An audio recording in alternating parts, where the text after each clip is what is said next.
Hello everyone and welcome to our webinar today on year-end and tax time reporting. My name is Brad and I'll be hosting the webinar today. Today we'll be discussing the reports that are most commonly required by your accounting professional or needed by yourself to properly file your year-end taxes. We will not be focusing on how to remove entries from these reports, as those procedures are covered at length in our 5 monthly reports to review and common accounting issues and fixing reports webinars, which can be accessed on the webinar link at our help center at knowledge.designmanager.com, which is, here's our help center, there's the webinar link, and you can easily get to the recorded webinars. And there they are. And you could also go to designmanager.com, go right to the bottom, and you can get right to our YouTube page in the bottom right corner as well. And there are all of our previously recorded webinars and tutorials there as well. As the reports are nearly identical in both Design Manager and Design Manager Professional, as usual, I'll be running examples in both of the platforms. If you'd like to see a report in one platform or the other, feel free to ask in the questions pane along your GoToWebinar panel. Also, if you have any questions about the webinar, feel free to use the questions pane to enter them. Any questions pertain to topics outside of today's webinar, please email them to support@designmanager.com. Okay, so let's get started. Before getting into the reports themselves, let's go over a few tips to really keep yourself organized and prepared for year-end reporting.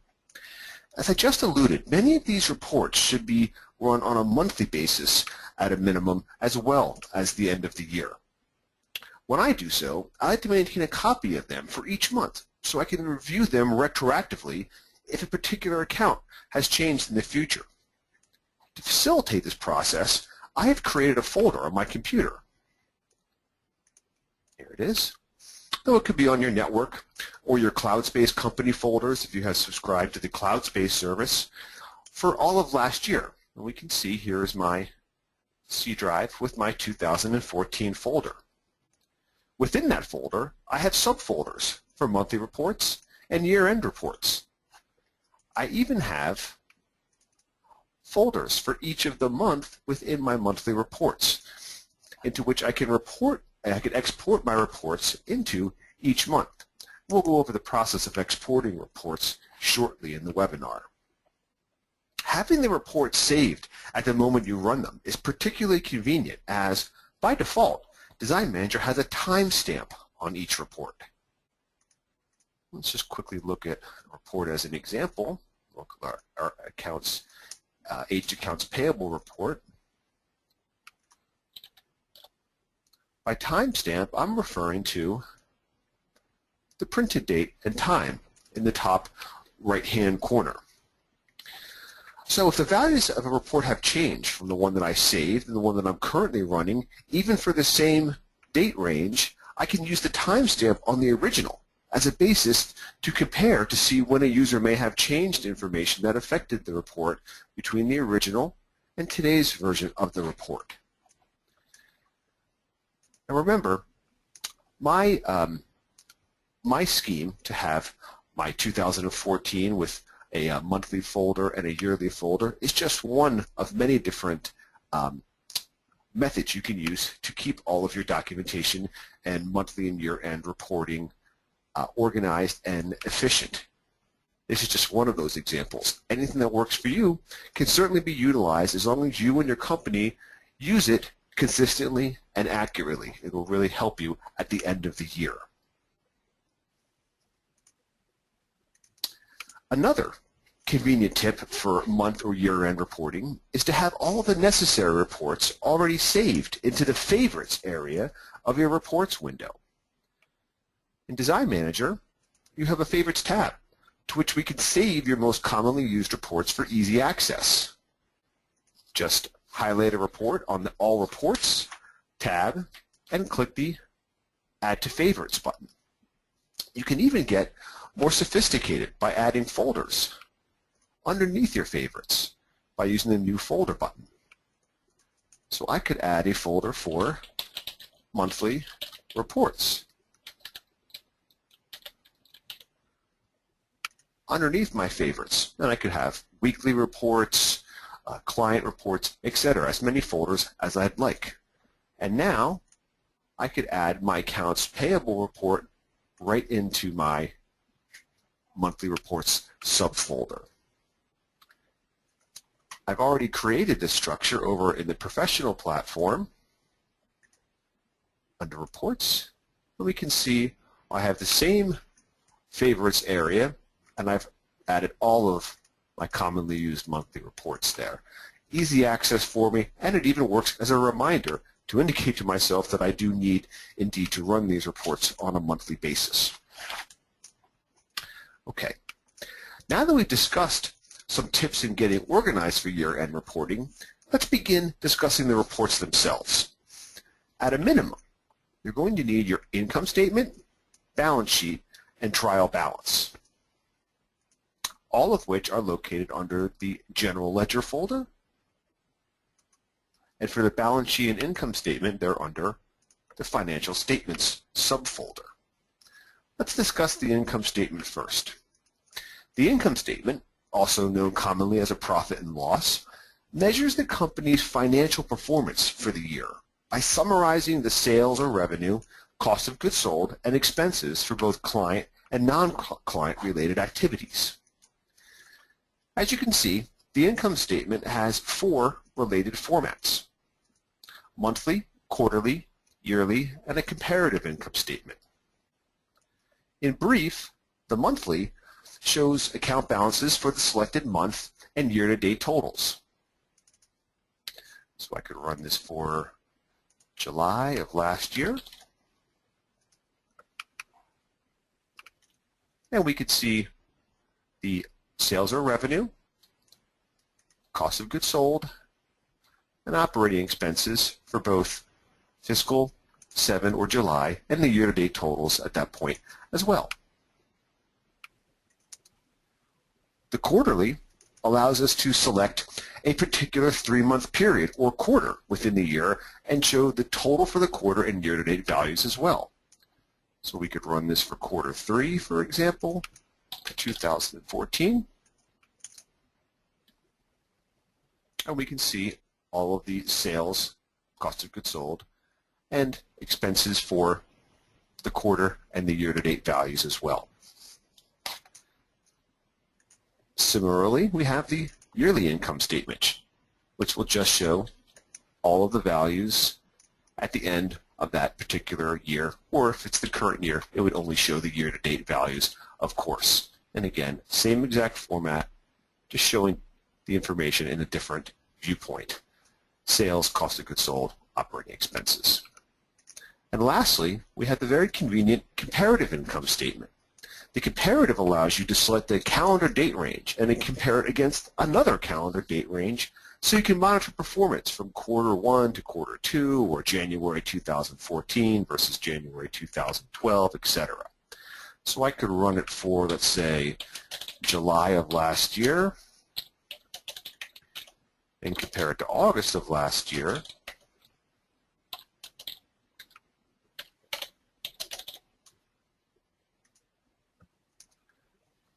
And notice that I have columns for each of the comparative time frames and the increase or decrease in percentage change. So it's a very handy report when you're trying to analyze particular time frames against one another. For our discussion, however, we'll be focusing on the yearly version, as that's what your income taxes will ultimately be based upon for the prior year. So let's take a look at 2014 and look a little further in depth. Again, the income statement is going to show us all of our sales or revenue accounts, which is the revenue gain when we invoice our client, all of our cost of goods figures. This is the amount that gets accrued when we receive the bills from our vendors. And lastly, the operating expenses, generally non-project related expenditures necessary to run the business itself.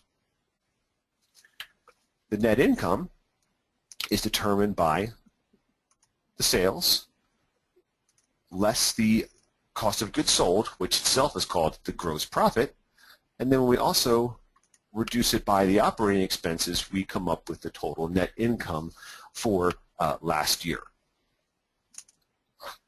As a quick aside, determining which sales and cost of goods sold accounts gets determined when invoicing a client and recording your invoices from your vendor respectively. Be sure to review the sales category and general ledger account webinar as we go into great depth as to how those particular accounts get affected and determined when you're invoicing particular items. So here's our income statement account. Again, used to determine the overall net income of the company for a particular fiscal year. Just as important is the balance sheet, also under general ledger financial statements. The balance sheet simply takes an ending date, and we'd want to run this for the end of last year. The balance sheet is going to be used to display the overall, call it the financial health or worth of the company by analyzing the assets of the company against the liabilities and equity. And there are also three types of accounts shown on this report. So at the top we have all of our assets, any bank checking or savings accounts, money markets, etc., accounts receivable, vendor deposits, work in process, equipment, etc. These are all areas of value for the company. Against that we have our liabilities, which is the first accounts in the liabilities and equity section, and these are sources that tend to withdraw value from the company, such as accounts payable or bills that we need to pay, sales tax collected which we need to remit to the proper tax authorities, credit card accounts, etc. Equity is the accumulated, call it capital employment of the company, and that represents essentially the company's net worth. So we could have common stock or owner's stock, retained earnings, which is the sum of all of our net income from prior years, and even the current year income. The current year income of the balance sheet should always match the total net income on the income statement. $10,031.96, $10,031.96. Pardon me, $10,391.16, and you can see the two values match perfectly. So the balance sheet's also going to be necessary to provide to your tax professional, as they're going to need to depreciate equipment, handle client deposits, credit cards, those sort of things. The third of the financial reports that we must provide would be the trial balance. The trial balance is going to list all of the accounts and their current balance, essentially consolidating the information from the income statement and the balance sheet onto a single report. Let's take a look. Print that for 2014 as well. And first, we can see all of our asset accounts in the 10,000 range. Then we see our liabilities in the 20,000s. And then we see our equities in the 30,000s. So essentially, we see all of our balance sheet accounts first. Then we see our revenue accounts in the 40,000s. We see our cost of goods sold in the 50,000s. And we see our operating expenses in the 60,000s, all of our income statement accounts. So essentially, the trial balance is showing all of our accounts in account type order for us. The net debits and credits should always match, as every accounting transaction must debit one or more accounts for the same amount that it must credit one or more accounts. Now in accrual accounting, which is the model Design Manager utilizes and is the recommended method for interior design firms, the balance sheet also displays information for a few specialized accounts, including the accounts receivable, vendor deposits, work in process on the asset side, accounts payable, client deposits on the liability side. Let's take a look at our balance sheet again.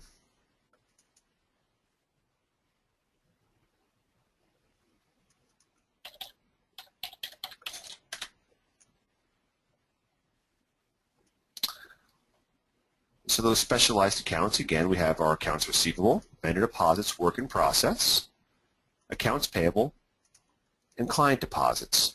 And for those of you who are familiar, we have discussed these particular accounts time and time again in other webinars, as all of these accounts have specialized reports just for them. And we call these our subsidiary journals, and they provide particular insight into what transactions derive the current balance of each of these accounts on the balance sheet.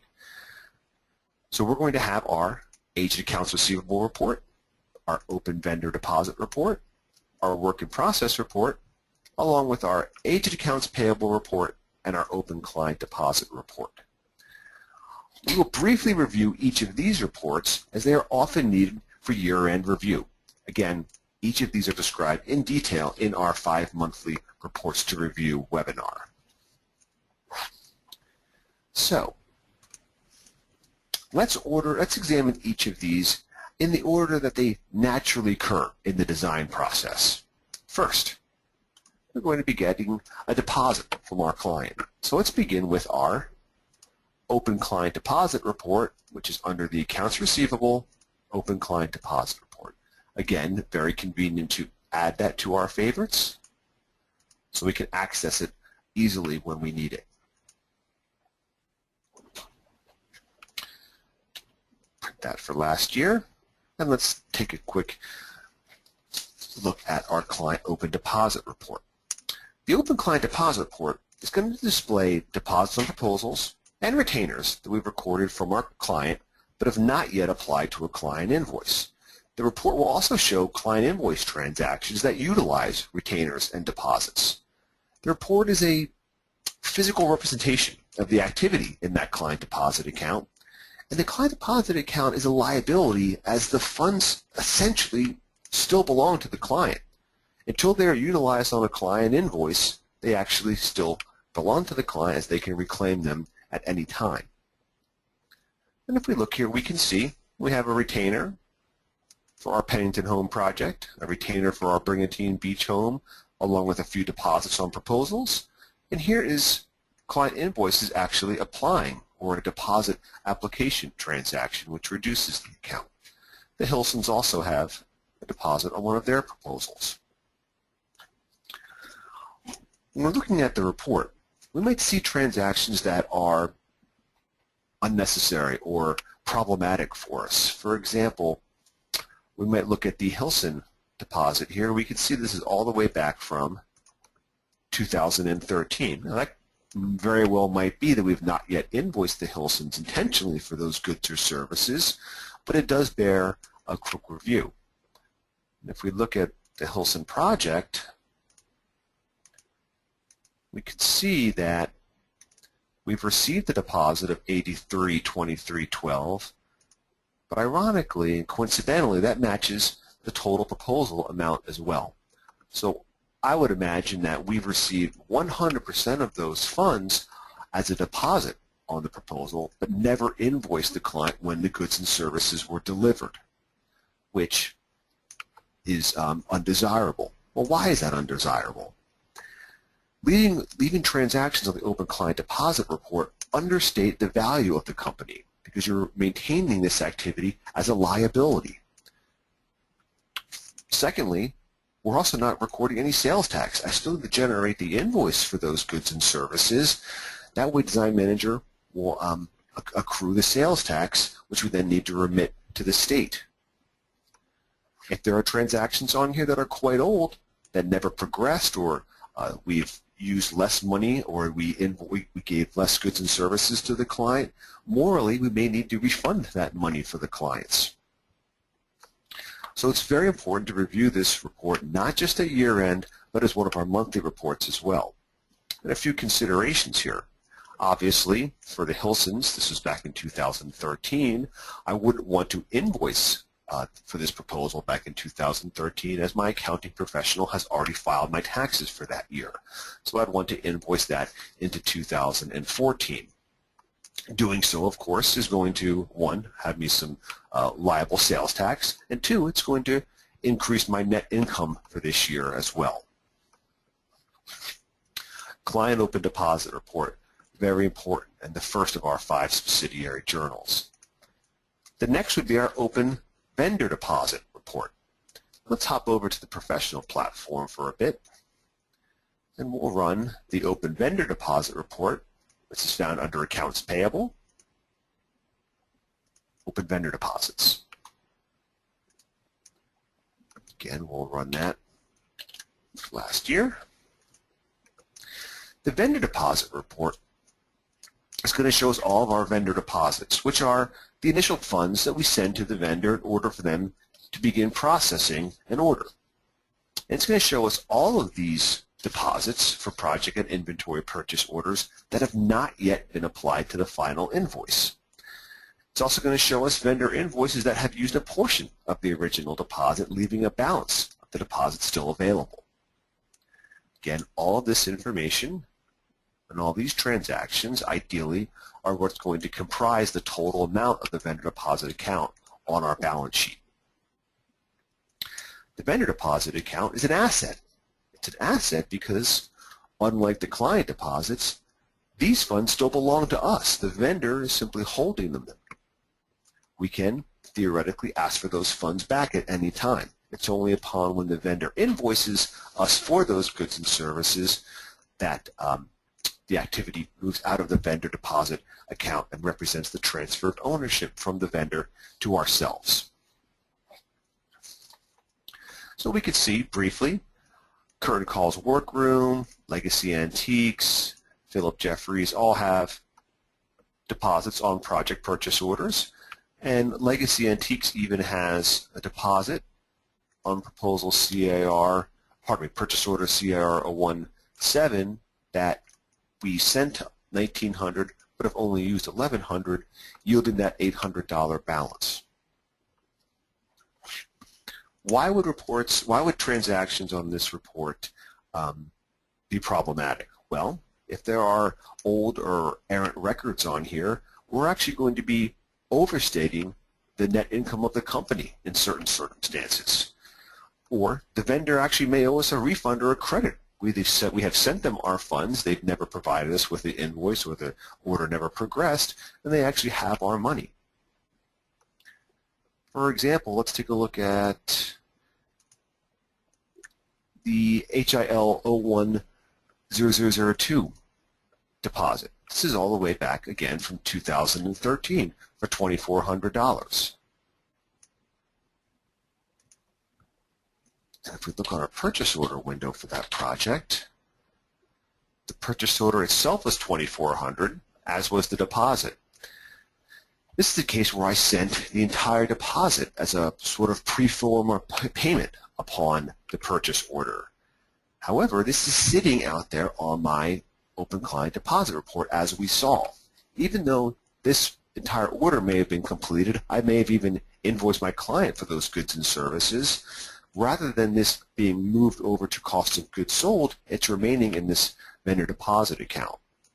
So for one thing, I'm overstating the value of my company. I have less costs associated with these goods and services, so I'm going to be having higher net income and ergo being taxed upon that higher net income as well.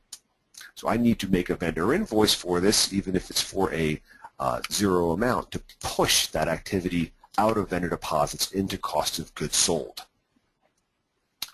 Again, some considerations here. We never want to affect prior years that we've already sent our taxes upon, and moving deposits into cost of goods sold is going to increase those costs and generally reduce net income, which ultimately is a good thing when it comes to tax time.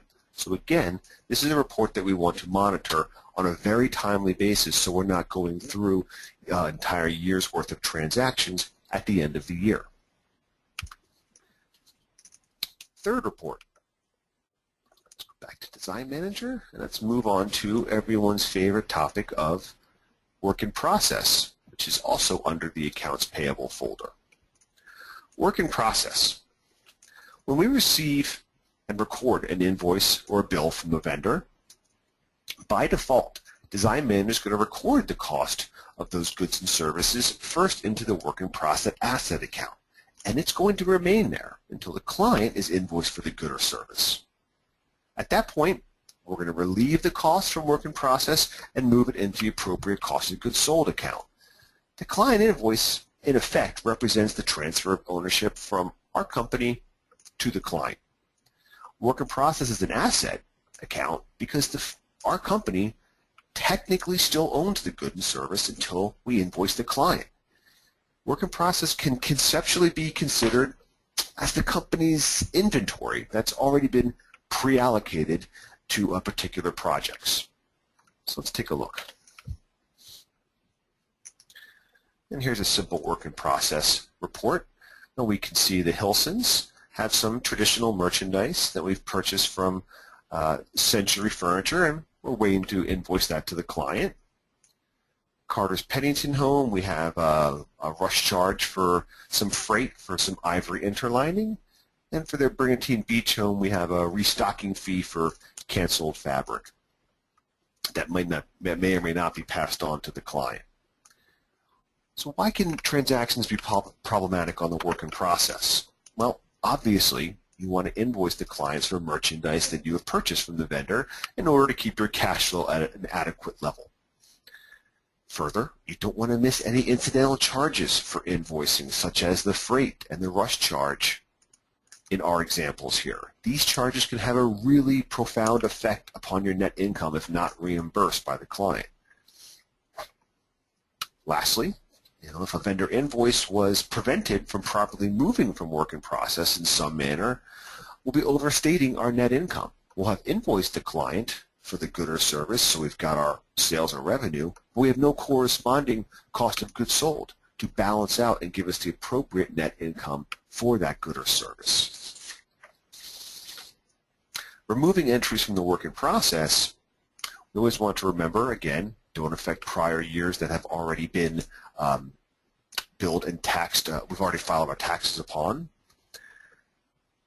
And when we invoice goods and services off of the Work in Process, ultimately we're going to be increasing our cost of goods sold whether or not we actually charge the client for the good or service. So if we just make a zero balance client invoice for this restocking fee, we'll be increasing our cost of goods sold but not increasing our sales, so we'll have a higher COGS and a reduction in net income.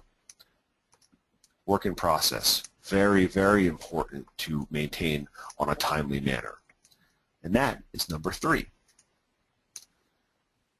Let's give the professional another look, and let's take a peek at the 4th, which is going to be our Aged Accounts Payable report. Under Accounts Payable, Aged Accounts Payable. When we enter vendor deposits, vendor invoices, operating expenses, etc., necessary to run the business, first, they're going to go into the Accounts Payable liability account, provided that we didn't pay them on a credit card, and they're going to await there in the Accounts Payable account until we remit payment via check, debit card, online payment, etc. Accounts Payable is a liability account because our company is required to remit payment at some point to alleviate the debt. It's a debt that the company owes, of course. The Aged Accounts Payable report tends not to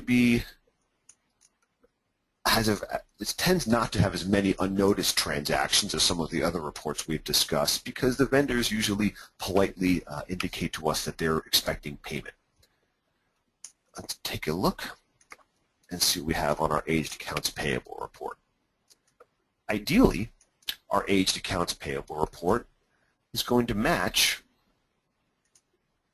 our checking window Pay Print tab precisely, and we can see that we have transactions for America's Mattress, Baker Napkin Tubs, Century, FedEx, Princeton, etc. So our accounts payable report precisely represented by the unpaid bills we have on our Pay Print tab of our checking window.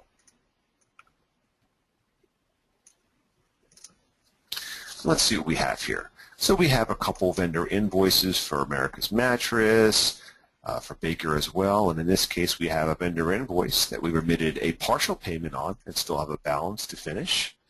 We have another vendor invoice for Century, we have an operating expense for Federal Express, and a few expenses for Princeton Real Estate. Why are transactions problematic on this report? Well, if we have duplicate vendor invoices or operating expenses recorded, we're going to be understating our income. We either have too much cost of goods sold or too much operating expenses being displayed, so we are unintentionally and inadvertently reducing our net income, which could be problematic in future fiscal years. Further, bills that we have unpaid for long periods of time can affect the company credit and is also a marker against the strength of the company when we get the company appraised or evaluated for sale. If we look at the Princeton Real Estate Group here, we can see I inadvertently entered my rent for November twice. So I am inadvertently reducing my net income by having an additional and unwanted $1,500 rent check. So getting transactions off of this report, we often need to void them, as in the case of my duplicate rent payment, and I'm either going to be increasing or decreasing my net income, which of course is going to affect my taxable amounts as well. Aged accounts payable. Lastly, let's hop back to Design Manager, and we'll go off to our fifth of our 5 reports, which is the Aged Accounts Receivable report. After we've begun invoicing our clients for the finalized goods and services, the balance of the client invoice is going to remain in our accounts receivable asset account on our balance sheet until the client remits final payment. And this account is an asset because our company is under a firm expectation that the client will be paying at some point in the near future, and thereby will be increasing our cash flow. In other words, we're simply reallocating the asset from accounts receivable into one of our banking or checking accounts. Let's take a look at our aged accounts receivable report.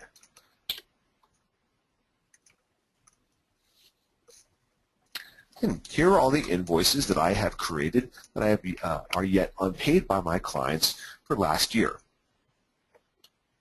We can see we have some invoices for the Carter's Pennington home, the beach home. We can see in this case the invoice was $1155.28 and they sent $1155 even, leave me with a balance of 28 cents, which is quite common. The Hilsons have an invoice dated of 2004. Well, that's certainly either extremely old or I input that information incorrectly when I was creating the invoice last month. So again, we're looking at this report to catch transactions that are either errant, like this invoice for the Hilsons, which I know should have been dated in 2014, and transactions we need to take care of or handle in a procedural way, such as this 28-cent repayment. I may ask the clients for the 28 cents, or I may use an invoice adjustment to remove that, etc. So transactions on this report, if we allow our clients to maintain long balances on their invoices, this can severely hinder our cash flow. So any invoice that should not be on the report, as it's a duplicate or an unpaid balance, should be removed to maintain the proper value of our company. Again, this is a description of our assets of the company. If we have long invoices that are yet unpaid, again, that's a negative marker when we get our company appraised or valued for sale. Removing any invoices from this report is going to generally reduce our net income, as we'll be removing revenue. Changing invoices from, let's say, 2004, of course, put that into 2014, that would increase my net income. So there's a direct effect upon changing transactions on this report and our net income for our year-end tax time. 5 of our subsidiary journals, and again, if you have attended our webinars in the past, you know how truly important monitoring each of those reports are. And again, they are aged accounts receivable, open client deposit under our accounts receivable reports, aged accounts payable, open vendor deposit, and work in process under our accounts payable.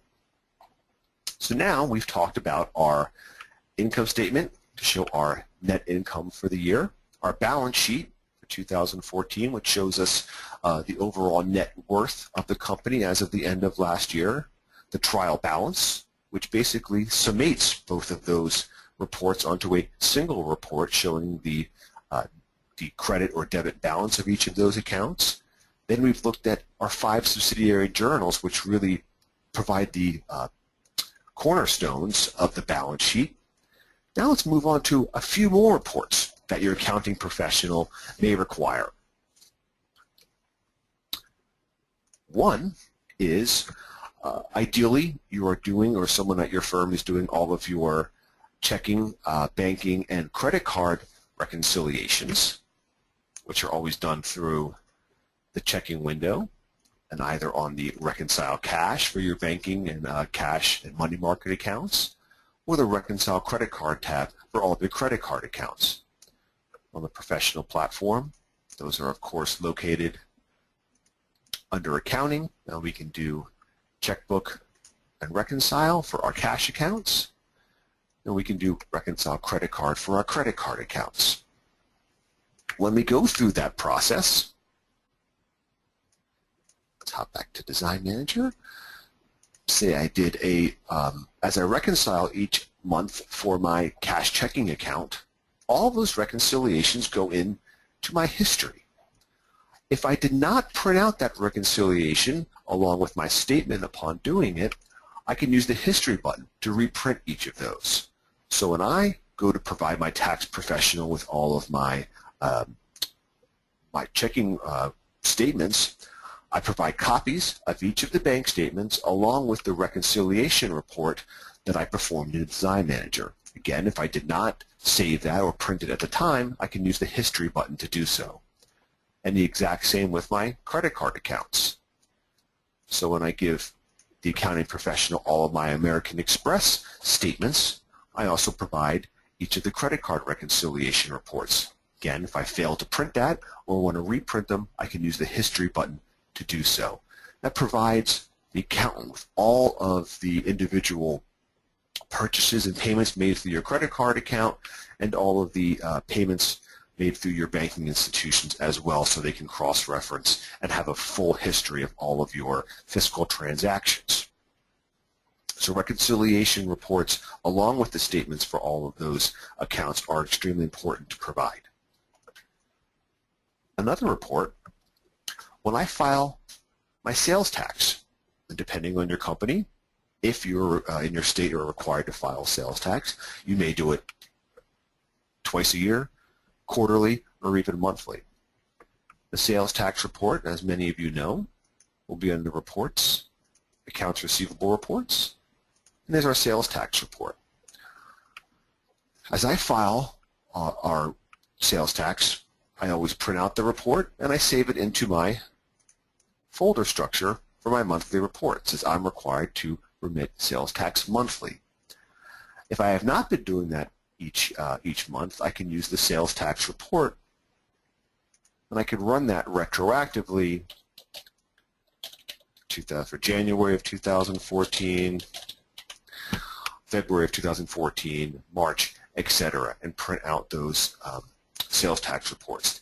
Accounting professionals often like to see those so they can cross-reference all of the sales tax that you should have been receiving from your clients and charging your clients, and then the appropriate payments to your tax authorities going out of your sales tax liability account. So the sales tax report is also another report that is frequently asked for by accounting professionals.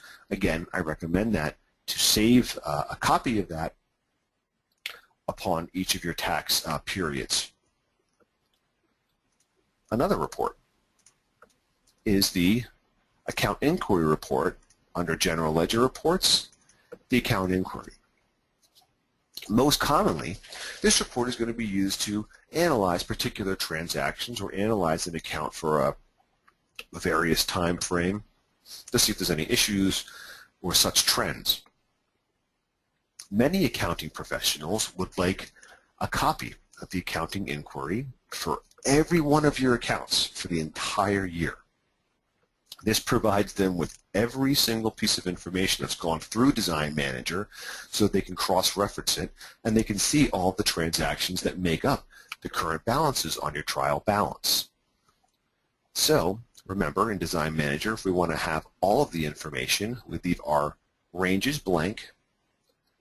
And if we run this for all of 2014,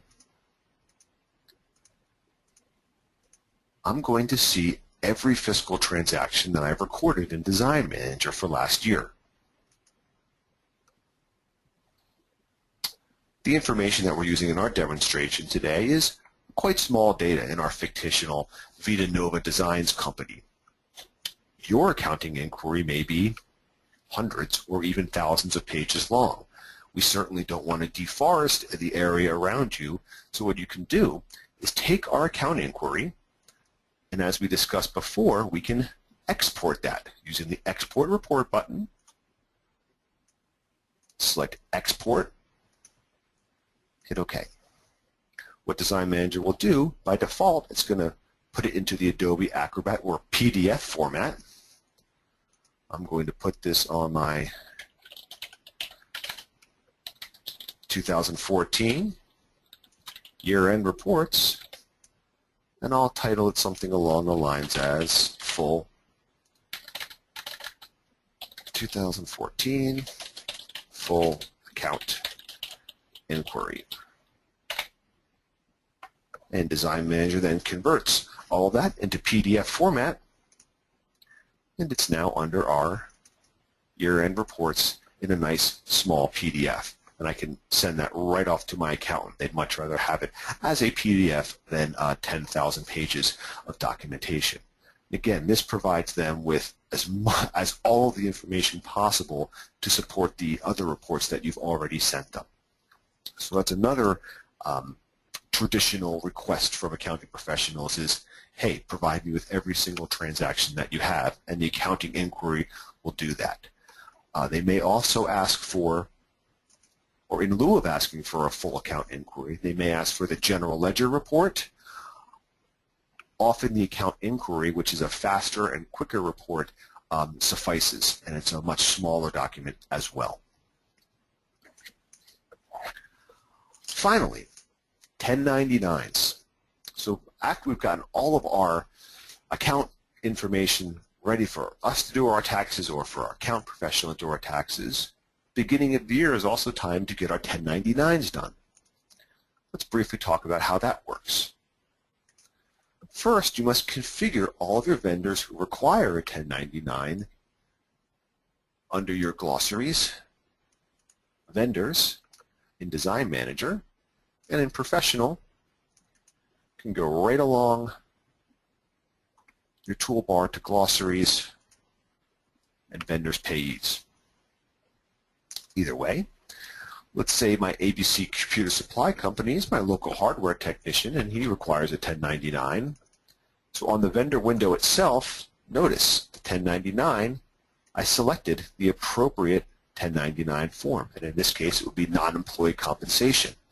Not only does this tell Design Manager that ABC Computer Supply requires a 1099, but it also determines where it'll print on the actual form itself.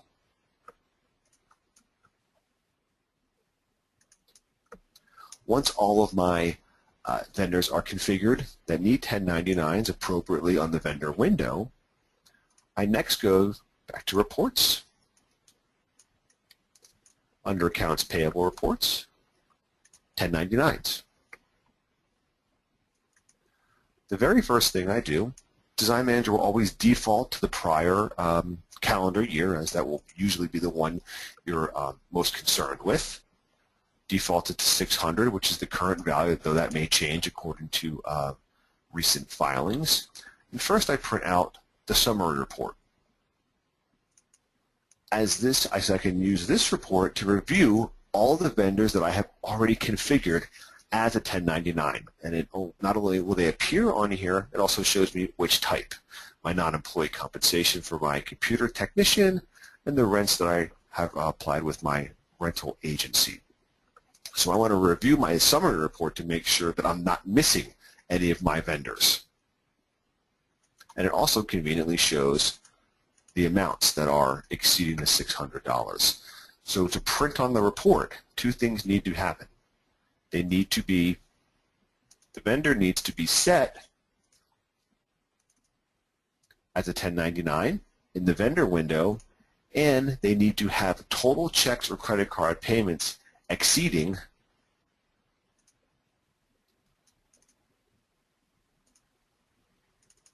the minimum amount. After I've reviewed my summary report, I've got all my vendors on them that are necessary, I've corrected any mistakes or vendors I no longer work with, etc. I can then actually print out the 1099 forms themselves. Design Manager gets all of its forms through New England Business Supply Company, or NEBS, so you can purchase your forms through them. You may also try going to your local office supply store as well. Generally, they should all be standardized across the board.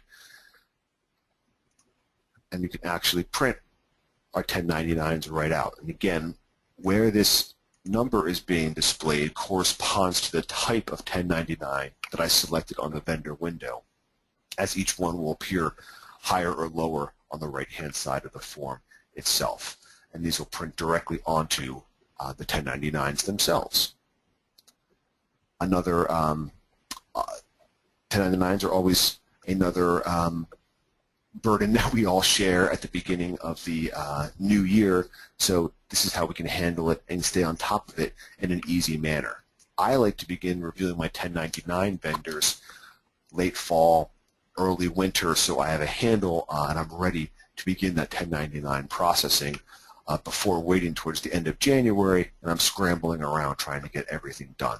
So I like to ensure that my miscellaneous summary report has all of my vendors, and then when it comes time, I can write the forms themselves at any time.